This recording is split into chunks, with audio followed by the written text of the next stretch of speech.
Welcome back everybody, I'm Nick930, and to celebrate the recently released Switch 2 and its flagship title, Mario Kart World, I wanted to share with you a brief history of the Mario Kart series.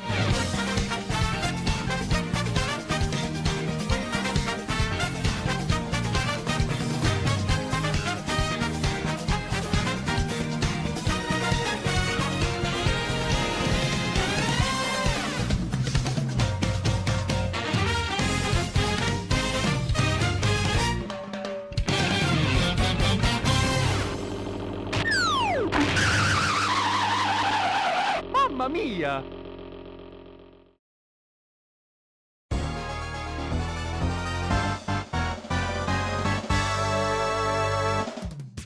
Mario Kart is arguably one of the most iconic franchises in the entire gaming industry, beloved by both gamers and non-gamers alike, thanks to its consistent level of quality, its competitive nature, and its unrelenting charm. First introduced back in the early 1990s, Mario Kart has maintained itself as a staple title across every major Nintendo platform since, with a consistent vision and often few changes to the core formula, only deviating to improve accessibility and innovate in areas deemed necessary. What's more, the series has helped to massively popularize the kart racing genre, spawning countless clones from competing properties, some of which have become incredibly popular on their own. So how exactly did this series first boost off at the starting line, and how has it evolved since?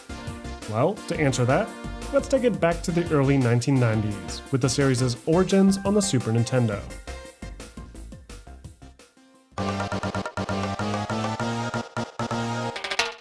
Directed by Tadashi Sugiyama and Hideki Kono, this original classic was inspired heavily by the developers' love for F-Zero and their desire to create a racing game like it, but with split-screen multiplayer.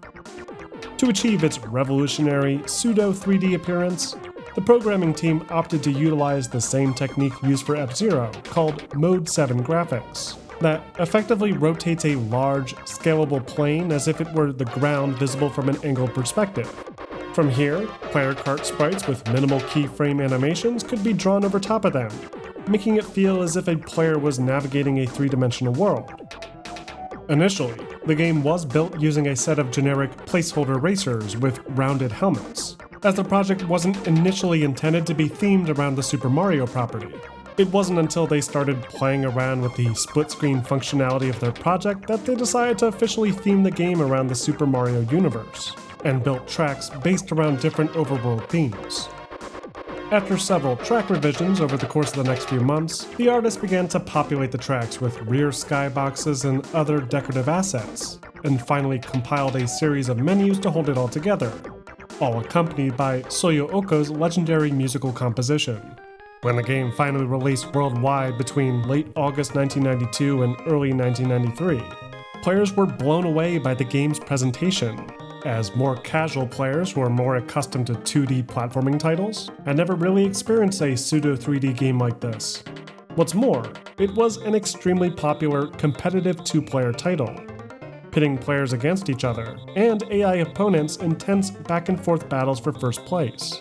The game features 8 playable racers, including Super Mario, his brother Luigi, the princess, more commonly referred to today as Peach, Yoshi, Bowser, a Koopa Troopa, Toad, and even Donkey Kong Jr. from the classic arcade cabinet of the same name.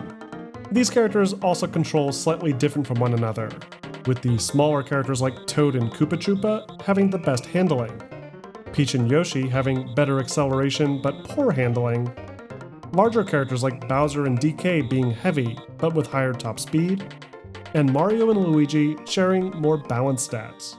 Players can select between 4 different cups at 3 speed levels, marked as 50, 100, and 150cc. Each cup contains 5 races themed around your typical Super Mario setting, like green plains, ghost houses, beaches, icy lakes, and the lava-filled Bowser Castle. Many of these themed courses also include unique obstacles for racers to contend with, like reduced traction on icy surfaces, deep water that the players will sink in, thwomps on Bowser's Castle, or Monty Moles on Donut Plains that will latch onto the player's cart and slow them down. Alongside these, players must also contend with each other, as Mario Kart's signature item-based racing design adds an interesting twist to the action. If a player drives over a question mark tile along the road, a small roulette wheel of items will begin to spin, with a randomized item being chosen, heavily influenced by the player's position in the race. A player in last place, for example, may be given a superstar, boosting their speed and making them invincible. They may also receive the powerful lightning bolt that will instantly strike every racer ahead of them, slowing them down for a short time relative to their position. A player in the front of the pack, however, may be given more defensive items like banana peels to drop in their wake, a feather to hop over gaps, or mushrooms to boost their speed. Green and red shells, on the other hand, are typically reserved for players in the middle of the grouping, as these can be thrown to attack players in front, either bouncing off of walls or homing in directly on the nearest target. Though they can also be thrown backwards as well, making for great defensive weapons to block incoming attacks or ward off a potential overtake. The computer opponents, however, don't necessarily play by the same rules, because they can't pick up the items from the track. They instead each have their own signature items that they'll use all the time. Mario, for example, will trigger a superstar, requiring players to stay away to avoid spinning out. Donkey Kong will constantly drop bananas, Yoshi will throw eggs, Bowser fireballs, etc. It's up to the player to recognize these racers and what their signature items may be, in order to strategize and find the safest way around them. Though the real competition comes from the friend sitting next to you, as they will have access to the normal items in the item tiles, and may take a race that you're handedly winning and rank you out of it with a single red shell. For players that really enjoy the combat of Mario Kart, the game also features a dedicated battle mode, with small arenas and plenty of item boxes, allowing for a life-based deathmatch represented by balloons. There's even a time trial mode included, allowing players to race the clock on any course that they want, with record times being saved directly to the game cartridge. For a game in 1992, Super Mario Kart offers a remarkable amount of content, fully realizing its potential within the technical limitations of the hardware at the time. It was massively successful, selling several million copies and becoming one of the most popular titles on the Super Nintendo. Though, even more crucially, Super Mario Kart was the genesis for the kart racing genre, with dozens of spin-offs still being made even to this day, all striving to meet or exceed the addicting gameplay formula established over 30 years ago.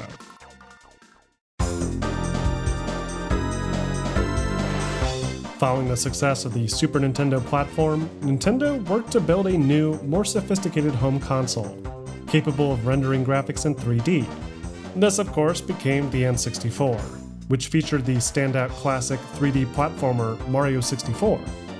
Alongside this title, though, Nintendo studios were also actively working on a follow-up Mario Kart game, initially intended to be a launch title too. But due to the heightened resource demand for their platformer, artists and programmers from their newest racing game were reassigned late in development, delaying it until post-launch.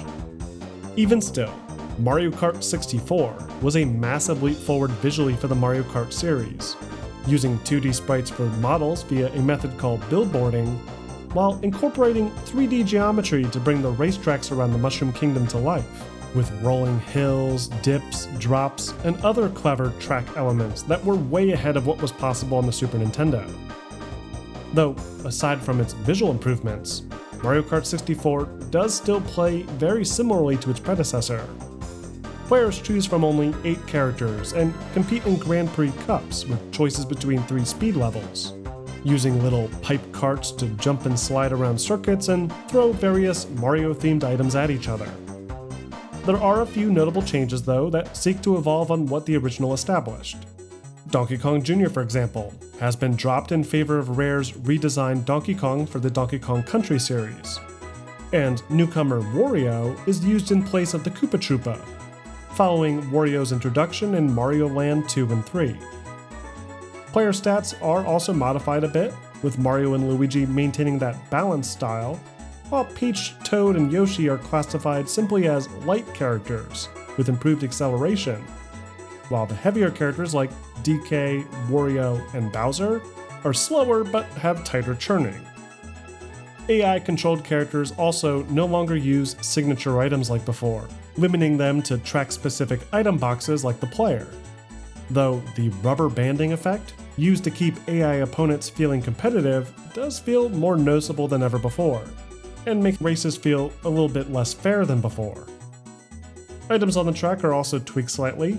Returning items like the lightning bolt, banana peel, red and green shells all return, with new triple green and triple red shell options added in as well.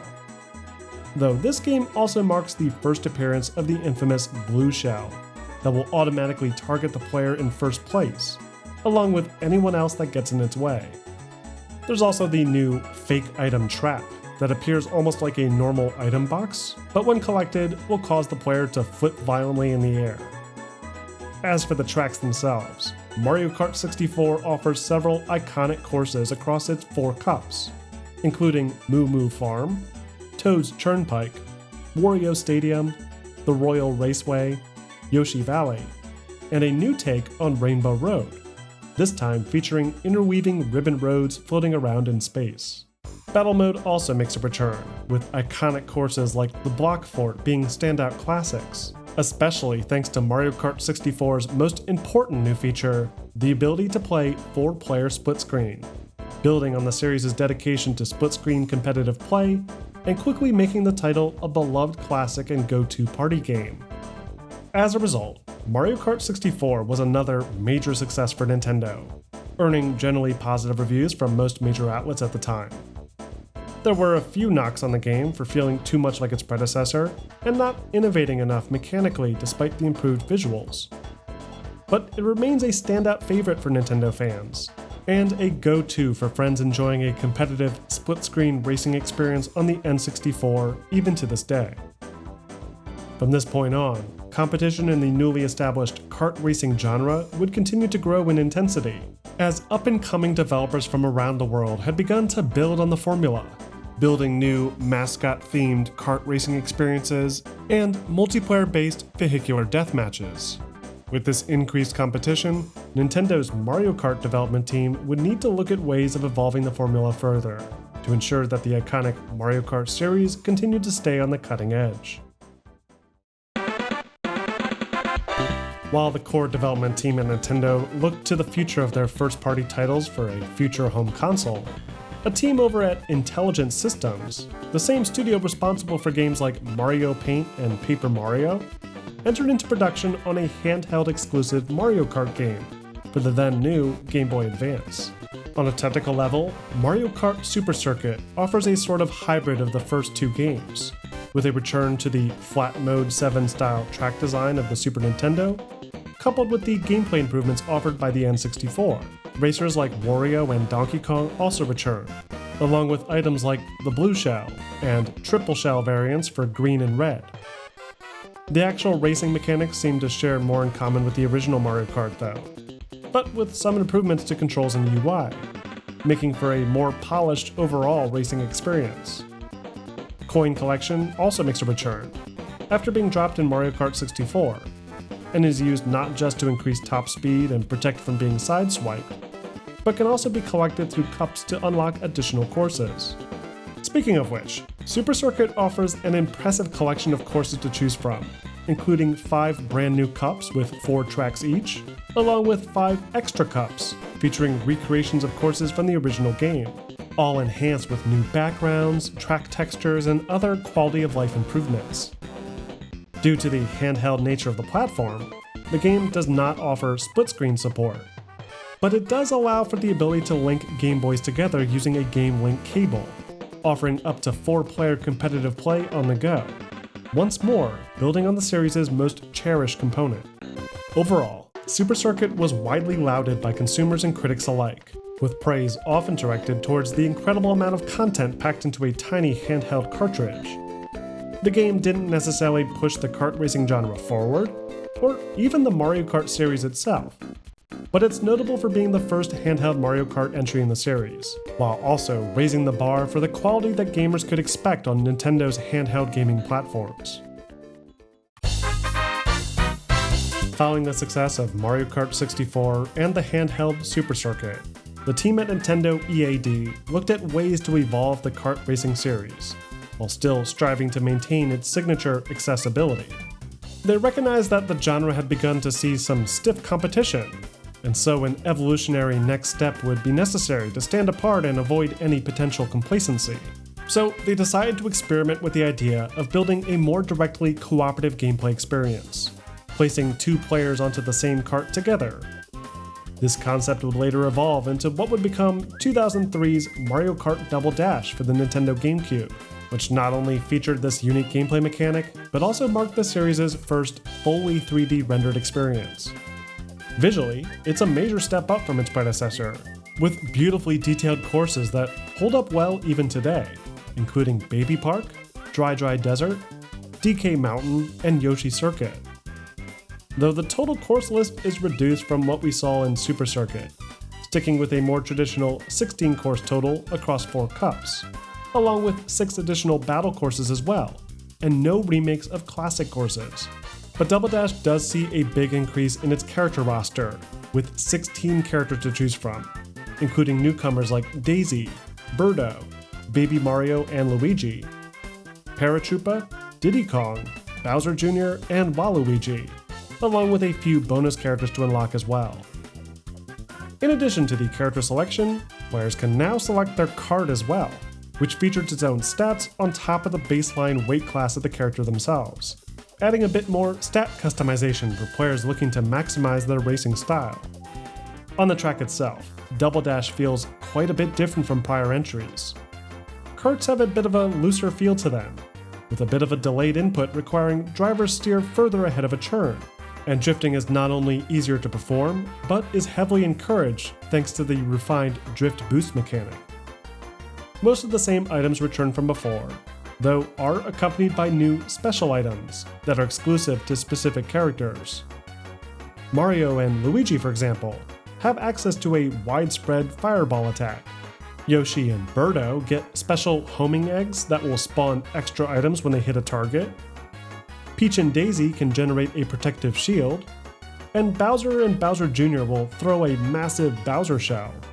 But the big standout feature of Double Dash is undoubtedly its cooperative play angle, where players can race through each course together on the same kart, with one player controlling the kart while the other focuses on item throwing and stealing items from other racers.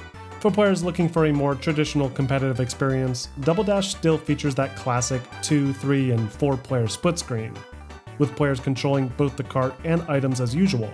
But there's still a few new minor mechanics to contend with, like characters getting knocked off the back of the cart after taking too many hits, or other players bumping into you and stealing items.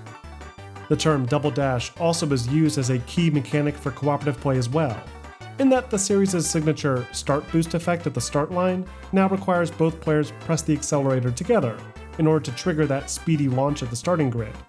Altogether, Double Dash was seen as yet another quality installment to the Mario Kart series, expanding just enough on the property to feel fresh while still retaining its signature accessibility and charm. Though there were a few dissenting opinions on the game expressed by critics, feeling it hadn't innovated enough, and the new double racer angle wasn't as well realized as it could have been.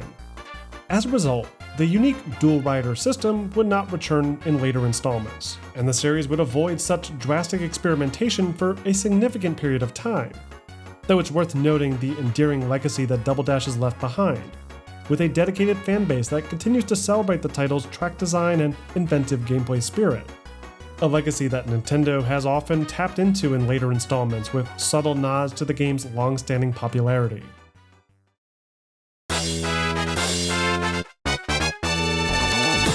With the success of Mario Kart on Game Boy Advance, it was only natural that a follow-up title for Nintendo's next handheld would follow, resulting in 2005's Mario Kart DS.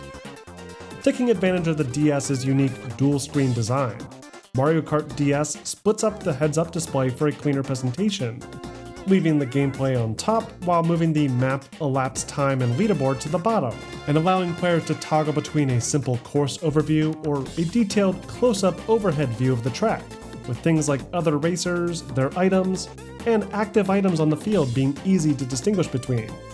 Much like Super Circuit, Mario Kart DS also features a full suite of new courses as part of its Nitro Grand Prix, including notable courses like Cheep Cheep Beach, Luigi's Mansion, Waluigi Pinball, Wario Stadium, Tick Tock Clock, and DK Pass. But it also includes a full collection of recreated courses from the series' past, like Donut Plains, Moo Moo Farm, Peach Circuit, and even a couple Double Dash courses like Baby Park and Yoshi Circuit. The core roster of characters return, including a few newcomers like Dry Bones, Rob the Robot, and Shy Guy. And Double Dash's ability to select carts returns as well, along with a large selection of unlockable and signature carts, greatly enhancing the depth and complexity further. A couple new items are introduced as well, including the Bullet Bill that will speed players forward and steer automatically for a short time, and bloopers that will spray ink on opponents' screens and slow down AI-controlled characters temporarily. Another big feature offered with Mario Kart DS is the ability to connect to the internet via Wi-Fi and compete online against each other, making it the first entry in the series with online multiplayer. This service has since been discontinued, but even still, the feature has stuck with the franchise ever since, and would eventually become a major part of the ever-expanding competitive nature of the series. Like its many predecessors, Mario Kart DS was met with overwhelmingly positive reviews, earning averages in the 90% range, and once again proving that even Nintendo's handheld portable experiences were on par with their mainline console games. And its success would help to establish a more consistent vision for the series' future, as most games in the Mario Kart series moving forward would be molded around Mario Kart DS's fundamental gameplay mechanics, control, and underlying design.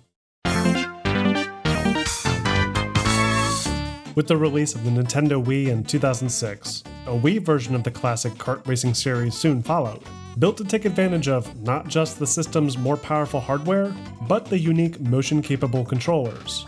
Though, of course, for players not interested in leaning into all their turns, non-motion-based traditional controls were included as well, with several different controller pad options thanks to the platform's wide array of compatible input devices. Even still, little things like motion flicks during jumps were incorporated, elevating the experience and making it feel like a proper part of the Wii's collection of first-party titles. And further refinement to the game's drift boost mechanic helped to simplify an often unclear element of the gameplay, setting the standard for this feature moving forward. Visually, Mario Kart Wii offers a far cleaner presentation than its GameCube predecessor, with a higher baseline resolution, native widescreen support, and increased detail on offer in each of its 32 available courses, or 42 if you include the many battle courses as well. The game's races are much more chaotic than in the past, thanks to the increased max player count from the traditional 8 up to 12, which unsurprisingly makes item attacks feel more common than ever before, forcing players to more strategically hold on to their items as protective shields. Notable tracks in Mario Kart Wii include Coconut Mall, Wario's Gold Mine, Grumble Volcano, DK Summit, Dry Dry Ruins, Luigi Circuit, Moo Moo Meadows, and Koopa Cape. Alongside these new courses are another set of retro courses as well, including Mario Raceway, DK Jungle Parkway, Desert Hills, and Mario Circuit 3. It's an impressive collection of tracks, more in line with the level of content seen with the past two portable games, and the smooth controls and slick new graphic design feel like a noticeable upgrade over Double Dash. Most of the racers are the same as before, with newcomers like Funky Kong, Rosalina, and Dry Bowser available as secret unlocks. And the kart selection menu continues to offer a large variety of different vehicle styles to play with, including motorcycles, that have much better steering but less drifting capabilities. Items haven't changed too much in this game, with a POW block being one of the few new additions, though Mario Kart Wii does include with it a unique trick system by means of the new motion controller, allowing players to perform aerial tricks off of jumps by flicking the controller, thereby encouraging players to more often launch off of ramps for extra speed boost, even if it means veering off of the path slightly. Overall, the game was met with a good reception, albeit not as strong as its predecessors, sitting slightly lower in the 80% range. Critics didn't necessarily fault the game for too much, but felt it had played things a bit too safe, barely innovating and not delivering terribly exciting new additions. However, the game was still widely praised for its online competitive play, building on the success of Mario Kart DS with a fully functional online mode, complete with the ability to play split screen with a friend online. And because of the Wii platform's extremely strong adoption rate, Mario Kart Wii quickly became one of the most successful entries in the series at the time, establishing itself as the peak Mario Kart experience of the 2000s. With the jump to Nintendo's next portable handheld system, the development team, in collaboration with Retro Studios, decided to finally adopt a more traditional naming format for their iconic kart racing series, naming their 3DS exclusive simply Mario Kart 7. Like the Wii's motion control-based entry, Mario Kart 7 was built around the unique features of the 3DS, with an optional feature to play in a first-person viewpoint using the system's gyroscope to steer their kart and rotate the entire handheld.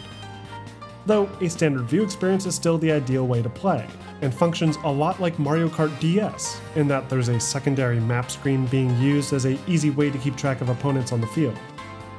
The game's character selection menus continue to build off of everything learned so far, with an unprecedented level of customization, allowing players to not just select their character and kart, but individual pieces of the kart itself, like tires, the body, and new glider attachment.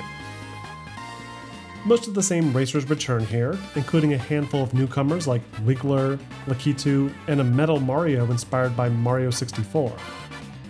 Nearly all the same power-ups on the tracks return too, along with a few new items like the Fire Flower, that could be fired rapidly for a short time, Mario 3's Super Leaf, that allows players to swipe at nearby racers and items with their tail, and the Lucky 7, that spawns most items in the game around the player, that they can then proceed to throw all over the place. For courses, Mario Kart 7 features a familiar 32 split between new and old. Notable new tracks here include Cheep Cheep Lagoon, Music Park, Neo Bowser City, and DK Jungle, along with iconic returning tracks like Koopa Beach, Mario Circuit 2, Coconut Mall, Calamari Desert, and the original Rainbow Road. Like its two predecessors, Mario Kart 7 offers online connectivity too, only this version was the first to utilize the Nintendo Network service, which would be used for the next several years to support several other Nintendo-related games across its platforms. Though, like the other two games, this service has since been disabled. Overall, Mario Kart 7 was considered yet another success, sitting at an above-average rating between 85 and 90%. The game was praised for its visual prowess on the 3DS platform, along with its solid track offerings and great customization features, and provided the 3DS platform with a much-needed boost in terms of its software offerings in its early days.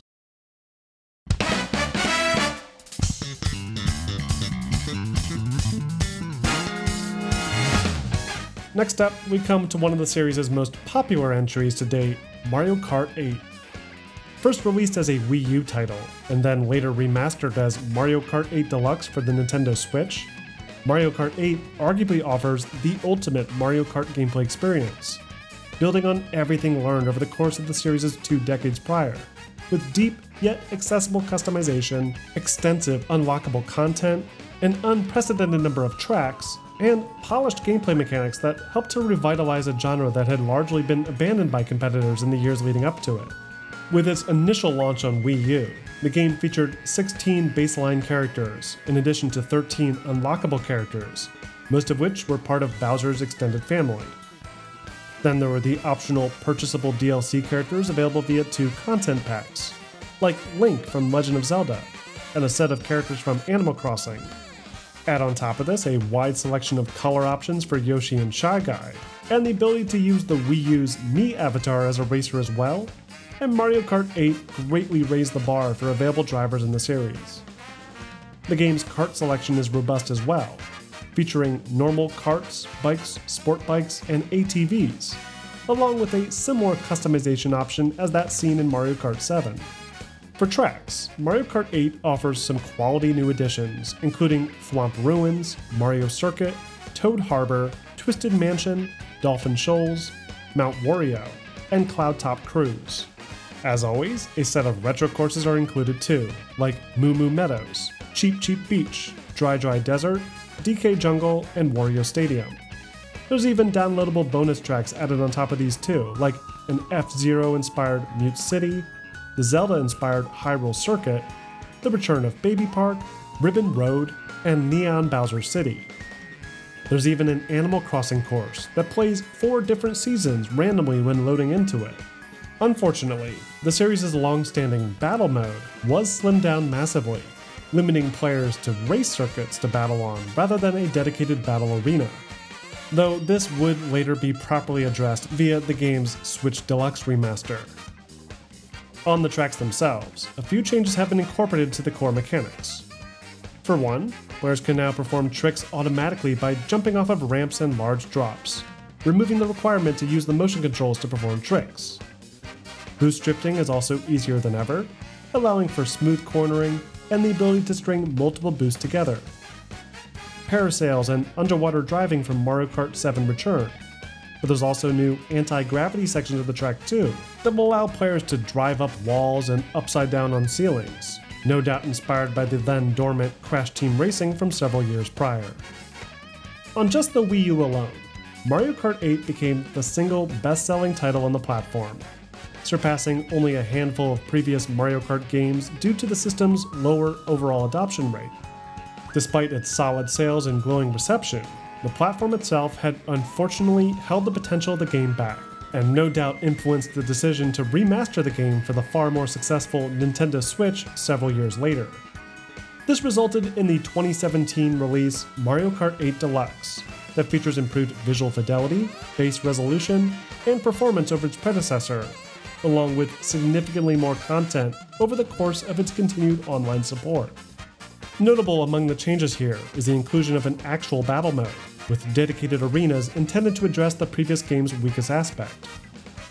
Though Deluxe also sees a few changes to the core racing mechanics too, like new character additions, some balancing tweaks, the return of the Boo item, and the ability to equip 2 items simultaneously, similar to Double Dash. When it comes to available courses, Mario Kart 8 Deluxe features the single largest collection of racetracks in the entire mainline franchise, with every track offered in both the base game and DLC for the Wii U release, along with 48 more courses as part of a surprise Booster Course Pass DLC, many of which are tracks previously featured in the mobile-exclusive Mario Kart Tour. As with its predecessor, Mario Kart 8 Deluxe was met with overwhelming praise, pointing out the improved performance, fixed battle mode, and the incredible DLC offerings. The game has since greatly surpassed the original Wii U version, becoming not just the best-selling Mario Kart game in the entire series, but the single best-selling video game in the entirety of the Super Mario franchise. Mario Kart Tour is a bit of a unique entry, worth exploring briefly, in that it does build on the legacy of the franchise's competitive atmosphere in a unique way. For one, Mario Kart Tour is the first free-to-play entry to the series, opening the door for a massive new audience, especially in that it's not limited to any specific proprietary hardware. It also seems to take a lot of the mechanics that the series has established over the past few decades into account, and attempts to realize them using a more restrictive control scheme, dropping the need to hold a button to accelerate, for example, and only requiring players steer with their touchscreen, and tap or swipe to hop and throw items. As mentioned previously, Mario Kart Tour has its own set of courses, some retro and some inspired by real-world locations across the planet. Though interestingly, tracks appear to operate on a seasonal rotation, meaning you won't have access to every track in the game at any one time. Mario Kart Tour does at least offer some interesting takes on the classic formula. Players can now grab up to 3 items this time, with 3 of the same items triggering a new Frenzy mode, where players can toss out that same item repeatedly for a short time. The ability to hold an item behind the player's cart for defense is also streamlined here, as the item now automatically is held behind the cart, acting as a temporary shield without the player needing to hold any button. And signature character items return for the first time since Double Dash, with characters like Mario getting a powerful fireball attack that other racers won't have access to. Overall, Mario Kart Tour is easily the weakest entry in the franchise, and the only one to score below a 60% on Metacritic, with features like the currency system and randomized loot being frowned upon. along with subscription-based models and rolling seasonal features making content inaccessible for long periods of time. But the game continues to be available today, with continued updates having since ceased, forcing the game to recycle its seasonal content on an endless loop. And while its course systems were problematic, the unique course designs have since been ported over to Mario Kart 8 Deluxe, allowing players to enjoy the unique path-changing circuits without having to wait months at a time.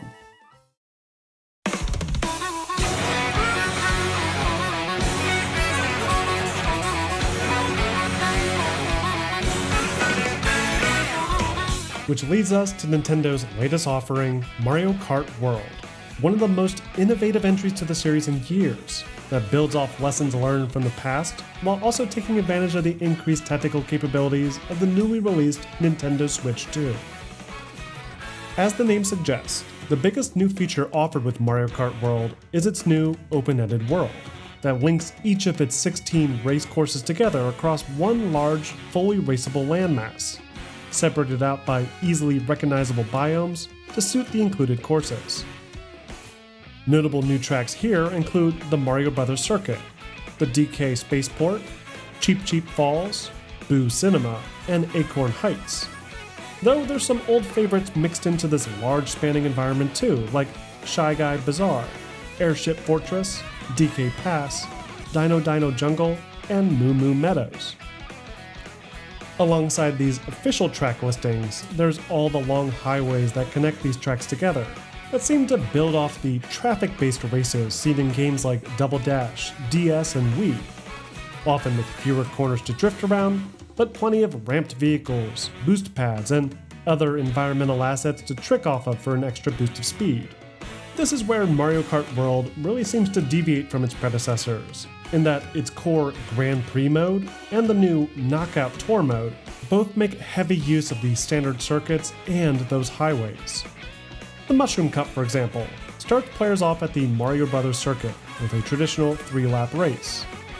But the second race starts with a rolling start off the same track, and sends players onto a nearby highway leading to the neighboring Crown City Circuit, where the race ends after only one lap. From here, players then take another highway out of the city, this time to Whistletop Summit, where they complete another single loop around the track.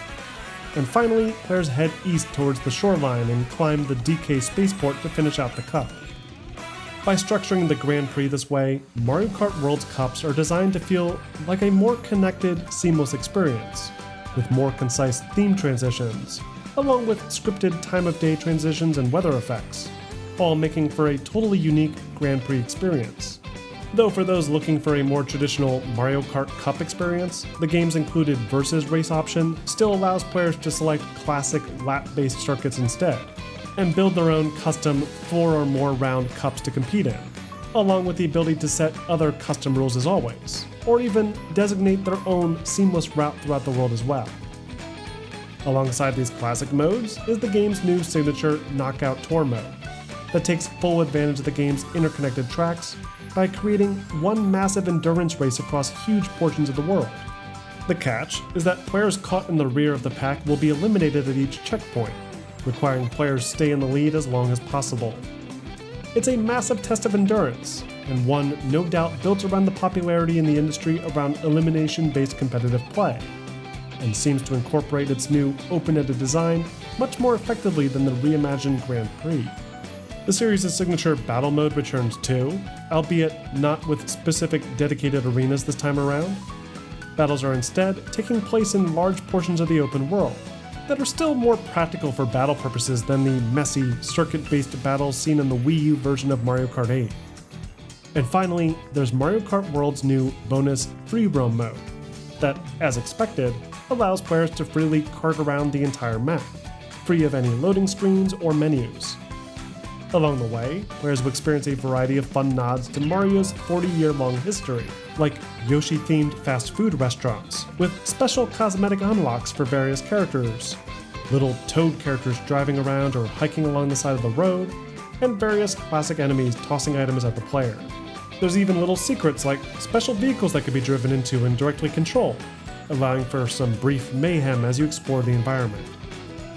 Other open-world features on offer here include power button missions that challenge the player with performing acrobatic feats within a time limit, hidden question mark pads and peach medallions to collect, and piles of coins needed to unlock new carts.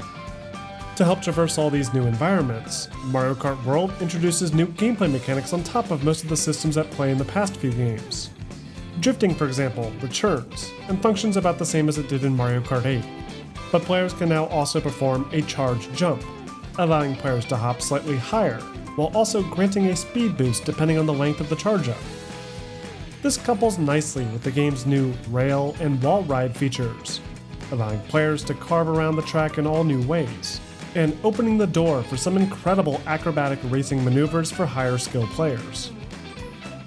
Mario Kart World also sees a change to how players interact with water, with underwater sections being scrapped in favor of a new boat mechanic, with impressive wave simulation and boating physics that the player can seamlessly transition in and out of whenever there's a body of water on the track. Another unique feature offered with Mario Kart World is the ability to perform a rewind. Though, unlike other racing games with similar features, the rewind here only appears to impact the player themselves, and doesn't impact other racers or items, making it a helpful tool to help get back on the track without having to wait for animations to finish. And this is key, as players will experience a lot more chaos on the track than in the past. That's because Mario Kart World sees its player count bumped up once again, going from the previous 8 to 12 players all the way up to 24. This, coupled with new items like the throwable pickaxe, golden coin-spewing shell, ice flower, and the mysterious Kamek, can make those opening moments of any race incredibly intense. Mario Kart World looks to be on the right track so far, with positive reviews from most outlets, mostly noting its gorgeous visual direction, charm, new gameplay mechanics, and its standout new Knockout Tour mode. Though a few have already begun to knock it for its questionable Grand Prix design, and also expressed disappointment in the open world element that doesn't feel quite as well realized as its more structured activities. Even still, the game is likely to be supported for many years to come, and will no doubt see many more new tracks, characters, and other improvements to expand on what the studio has built so far.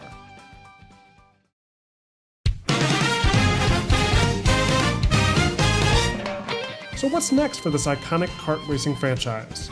Mario Kart has dominated the genre and helped create for nearly 3 decades, achieving an unprecedented record of quality releases even more consistently than its flagship platformer series.